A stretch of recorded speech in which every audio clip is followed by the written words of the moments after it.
इधर दिल्ली के सीएम अरविंद केजरीवाल की डाइट पर हंगामा मचा हुआ है। इसे लेकर आम आदमी पार्टी ने अब ईडी, जेल और एलजी दफ्तर के अधिकारियों के साथ ही बीजेपी के खिलाफ भी मोर्चा खोल दिया है। आम आदमी पार्टी ने केजरीवाल के खिलाफ साजिश का आरोप लगाया है। क्या है ये पूरा मामला, इस खास रिपोर्ट में आपको विस्तार से बताते हैं।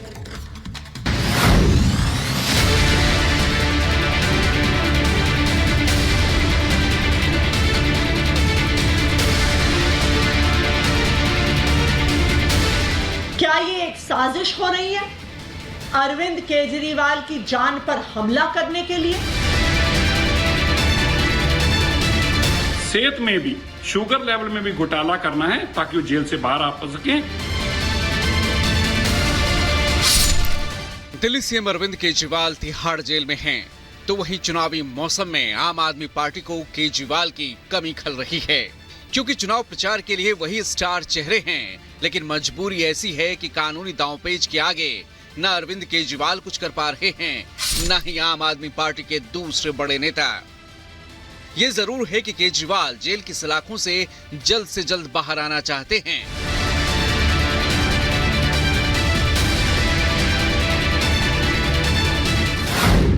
क्या केजरीवाल अपनी सेहत बिगाड़ रहे हैं?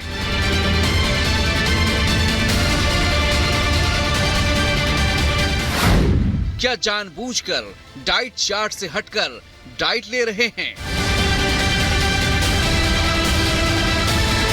ये सवाल इसलिए है कि केजरीवाल टाइप 2 डायबिटीज के शिकार हैं और जेल में उनके खाने पीने का डाइट चार्ट बिल्कुल अलग है। लेकिन ईडी का आरोप है कि केजरीवाल अपनी सेहत को लेकर सजग नहीं हैं। अब ईडी का आरोप देखिए। ईडी कह रही है कि केजरीवाल घर की बनी आलू पूरी खाते हैं, जेल में केजरीवाल आम भी खाते हैं, जेल में केजरीवाल मिठाइयां खाते हैं और डॉक्टर से राय नहीं लेते। Diet chart has been placed before the court. The diet chart had mangoes and sweets. We placed before the court. Regularly consuming sweet foods which is not permitted. Court के सामने केजरीवाल का डाइट चार्ट रखा गया। Diet chart में आम और मिठाइयां थीं। उधर ईडी के दावों को अरविंद केजरीवाल के वकील ने पूरी तरह से खारिज कर दिया और कहा कि वो डॉक्टर की बताई हुई डाइट ही ले रहे हैं। This is the issue made by ED so that there is home cooked food also should be stopped. This concerns the health. We are very concerned, and whatever he is taking is as per the doctor's prescription. Kejriwal के खाने पर सियासत गर्म है। दिल्ली के मंत्री आतिशी ने आरोप लगाया है कि ये सब घर का खाना रोकने की साजिश है। आतिशी ने यह भी कहा कि जेल में बंद केजरीवाल की जान को खतरा है। एक बार अरविंद केजरीवाल जी को घर का खाना रुक गया, उसके बाद उनको तिहाड़ जेल के अंदर कब खिलाया जा रहा है, क्या खिलाया जा रहा है, किसी को कुछ पता नहीं चलेगा। क्या ये एक साजिश हो रही है अरविंद केजरीवाल की जान पर हमला करने के लिए, कि झूठ बोलकर, अफवाह फैलाकर अरविंद केजरीवाल जी के घर का खाना रोका जाए और फिर तिहाड़ के खाने के माध्यम से उनकी जान पर हमला किया जाए? लेकिन बीजेपी नेता मनजिंदर सिंह सिरसा ने केजरीवाल की डाइट को भी एक घोटाला करार दिया। देखिए, शराब घोटाले के बाद अब ये सेहत और शुगर घोटाला सामने आया है। एक चुना हुआ मुख्यमंत्री जैसे हार्डकोर क्रिमिनल जेल से भागने के रास्ते ढूंढते हैं, ऐसे जेल से निकलने के रास्ते ढूंढ रहे हैं। जब उनका शुगर लेवल 2 है, लेवल 2 की उनको डायबिटीज है, उसमें ऐसी मीठी चीज को देखना भी पाप है। और अरविंद केजरीवाल जी के घर से आम भेजे जाते हैं, पूड़ी छोले भेजे जाते हैं, मीठी चीजें भेजी जाती हैं, तली चीजें भेजी जाती हैं ताकि उनका शुगर लेवल बढ़ जाए। फिलहाल तिहाड़ में केजरीवाल की डाइट को लेकर केजरीवाल और ईडी के वकील आमने सामने हैं। ईडी ने यह भी आरोप लगाया है कि केजरीवाल अपनी सेहत के मुताबिक उल्टी डाइट जानबूझकर ले रहे हैं ताकि उन्हें जमानत का आधार मिल सके। Bureau report, Republic Bharat. तो डाइट को लेकर हंगामा मचा हुआ है। अखिलेश हमारे सहयोगी हमारे साथ जुड़ चुके हैं। अखिलेश, क्या देखा जा रहा है, क्योंकि इस तरह के आरोप लग रहे हैं केजरीवाल उल्टी डाइट ले रहे हैं ताकि उन्हें जमानत का आधार मिल सके? जी बिल्कुल, ईडी का यही आरोप है कि केजरीवाल जो डाइट ले रहे हैं वो टाइप 2 के डायबिटिक पेशेंट के लिए कतई उचित नहीं है। उस डाइट चार्ट को पूरा कोर्ट के सामने रखा गया और कहा गया देखिए आलू पूड़ी भी इन्होंने लिया, फल में इन्होंने आम लिया जो कि नहीं लेना, आम, चीकू और केला नहीं लिया जाता है, ये डॉक्टर कहते हैं। साथ में मिठाइयाँ भी आती हैं, इनके जो टिफिन है उसमें मिठाइयाँ भी आती हैं।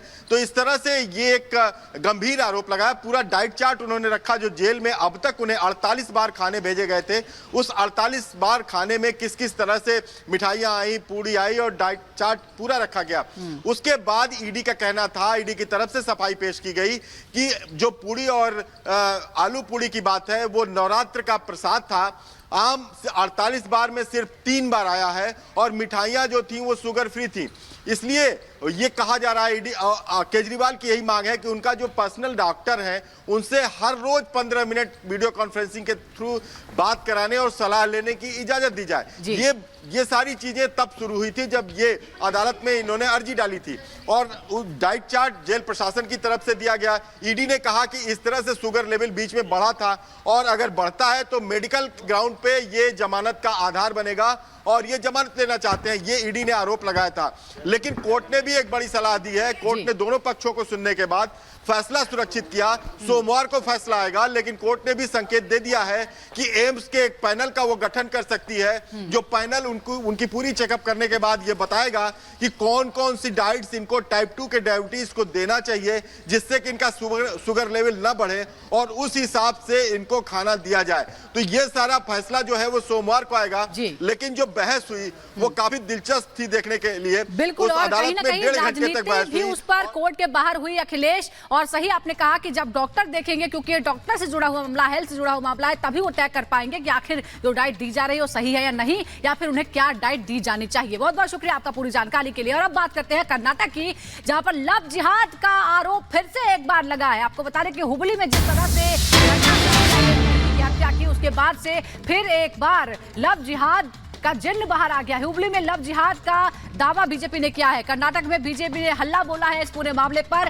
कांग्रेस सरकार के खिलाफ प्रदर्शन भी किया जा रहा है। हुबली में लव जिहाद का बीजेपी ने आरोप लगाया। एबीवीपी के कार्यकर्ता कल भी लगातार प्रदर्शन करते हुए नजर आए। कांग्रेस सरकार के खिलाफ प्रदर्शन कर रही है और बीजेपी ने दावा किया है कि जिस तरह की घटना हुई है उसके पीछे लव जिहाद है।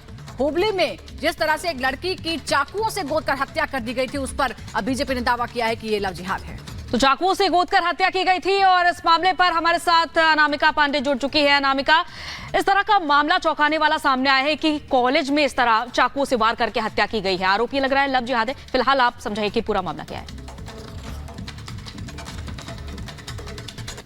और इस पूरे मामले में अंजलि और सुजाता भारतीय जनता पार्टी हमलावर है। एबीवीपी के नेता और कार्यकर्ता लगातार सरकार पर सवाल खड़े कर रहे हैं। भारतीय जनता पार्टी इसके पहले भी लव जिहाद के मामले को लेकर सवाल पूछती रही है और अब क्योंकि कर्नाटक में कांग्रेस की सरकार है, ऐसे में अब यही सवाल किया जा रहा है कि कांग्रेस की सरकार रहते हुए इस तरह का मामला, जबकि कांग्रेस से ही जुड़ा हुआ शख्स है जिसकी बेटी पर हमला किया गया।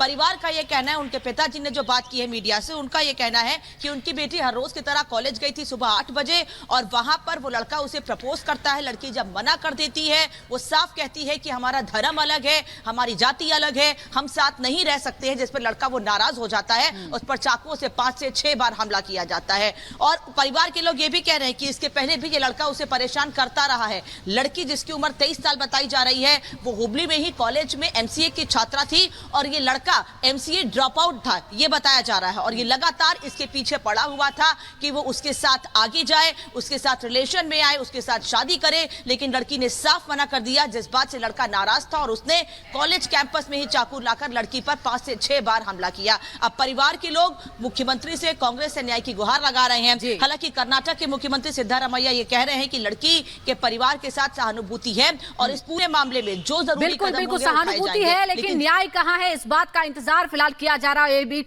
एबीवीपी और बीजेपी हमलावर है। आप बहुत बहुत शुक्रिया आपका जानकारी के लिए। इधर कर्नाटक के कॉलेज में कांग्रेस नेता की बेटी की हत्या का मामला सामने आया। वारदात का सीसीटीवी फुटेज भी सामने आया, जिसमें लड़की की पूर्व क्लासमेट शरीर पर 7 वार करते हुए नजर आ रहा है। बताया जा रहा है कि आरोपी प्रपोजल ठुकराने से नाराज था। बीजेपी ने घटना के पीछे लव जिहाद का एंगल बताया है।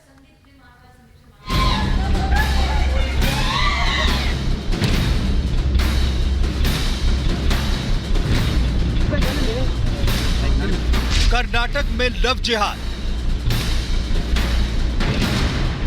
छात्रा का इनकार, किए चाकू से 7 बार, हैवानियत की हद पार। ये तस्वीरें आपको परेशान कर सकती हैं। ये तस्वीरें आपको सोचने पर मजबूर कर सकती हैं कि आखिर कैसे एक शख्स इतना हैवान बन गया कि एक छात्रा को चाकुओं से गोदकर बेरहमी से मौत के घाट उतार दिया।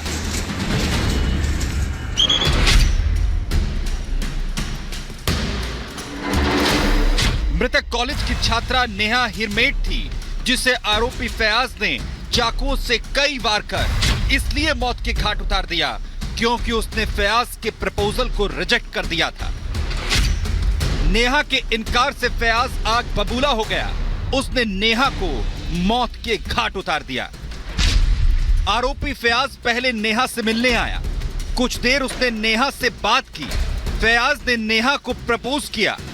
नेहा ने फयाज का ऑफर ठुकरा दिया, जिसके बाद आग बबूला फयाज ने नेहा पर चाकू से हमला कर दिया। फयाज ने नेहा पर चाकू से लगातार 7 बार हमला किया।